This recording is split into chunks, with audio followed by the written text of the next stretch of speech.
Welcome back to Autism at Home, brought to you by us at Early Autism Project Malaysia through our non-profit initiative, The Hope Project. My name is Joshabeth Isaacs and it's so nice to see you again. I'm here with Emma Sajida, our Autism at Home coordinator. Welcome back to our series on Autism at Home entitled Social Skills. In the first lesson, we gave a general introduction to social skills as well as some important tips and reminders when teaching them. And in the previous lesson, we talked about reciprocal actions. In this lesson, we will be talking about how to teach social referencing. Now again, based on the DSM-5 diagnostic criteria, there are those three areas of deficits or delays in social communication and interaction. Number 1, deficits in social emotional reciprocity. Number 2, deficits in nonverbal communication. And number 3, deficits in developing, maintaining, and understanding relationships. This program will certainly build foundational skills to support these three areas, but especially in the second area of nonverbal communication, as this program will emphasize and hopefully strengthen eye contact. A technique adapted from the Relationship Development Intervention by Stephen Gutstein, otherwise known as RDI, social referencing teaches a child to be aware and to understand the facial expressions and gestures of others. Additionally, it helps a child to better regulate their behaviors according to these expressions. How is this skill important and why do we teach this skill to our kiddos? By definition, social referencing refers to the process in which a baby uses the expressions and gestures by an adult to regulate their behaviors. This is in response to different environmental situations, people, and objects. How does this skill apply to a child's daily routine? Now let's look at some scenarios. You're in an online meeting while working from home. Your toddler keeps asking for some snacks from the snack rack and keeps looking at you when he touches a snack. When you shake your head, he puts it back and takes another one. Then when you nod your head, he smiles and brings it to you to have the packaging open to you, and voila, it's snack time. Looking, reading, and understanding your gesture and then responding appropriately to them is what social referencing is all about. Sounds like a fun program to teach, yes? This program helps with eye contact, engagement, understanding nonverbal gestures, and learning to use them as well. So let's get started with some tips on the teaching methods. Similar to teaching reciprocal actions, this program is required to be delivered in a fun manner. Feel free to include elements of anticipation when rewarding and responding to your child's response. Ideally, teach social referencing during motivating activities. And this is a skill that requires your child to refer to your expressions and gestures. It is important to use very little or no language at all during these activities. Use only nonverbal prompts if needed. Video models can be an effective teaching tool. To increase and maintain engagement and motivation in your child, make your facial expressions and gestures as exaggerated as possible.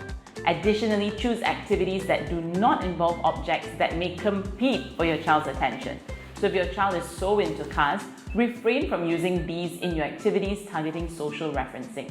And last but not least, continue to require an initial verbal request and eye gaze to maintain previously learned skills. Speaking of previously learned skills, the prerequisites for learning this skill include the basics: engagement and motivation, cooperation, attention, imitation, some functional communication, either verbal or through an alternative method of communication, some language abilities, the ability to engage in interactive plays, as well as some eye contact. This program is broken down into 5 steps. While it is broken down, it is important to ensure that each of these actions taught is also broken down into smaller steps depending on your child's ability. Then always remember the other ABA strategies of reinforcement and practice. In terms of the materials, the first 2 steps don't really require specific materials, just more of like in-context items that can be used. As mentioned, video models can be utilized to communicate the expectations. So let's begin. In step 1, we will be teaching social referencing through social games and without the use of objects.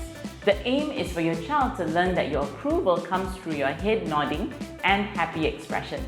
So when he receives these exchanges from you, he'd learn that you've given him the permission to perform an action or to continue with an activity. In step 1, start with letting your child initiate an activity by looking or labeling an item or the activity. As he is doing that, you can smile and nod your head in approval. Your child is expected to play with that item or activity. As you're engaging in the activity with your child, pause at any random moment and look at the child.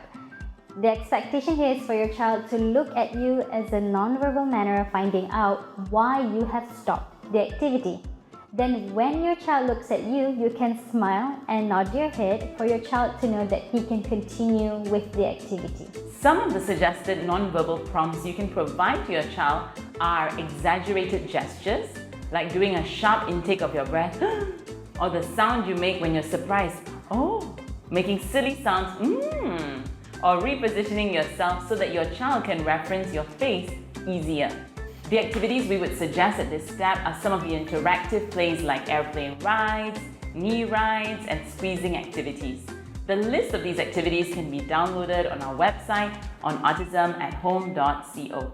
In terms of the success criteria, data will need to be recorded on two things. The first is your child's success in initiating an activity, as well as his ability to reference you within 5 seconds of your cue. Once he has achieved a success criteria of 5 times 100%, you can then move on to the next action. Then in step 2, your child continues to learn your gestures for approvals and yes. Whilst learning that your head shaking and frowning communicate your no's, or essentially disapproval towards a certain activity. The teaching steps here are similar to the ones done in step 1, except that after your initial responses of nodding and approval, you deliver another trial by delivering your disapproval. For example, by frowning and shaking your head. Rather than trying to change the activity at this step, you could essentially use this to get your child to wait.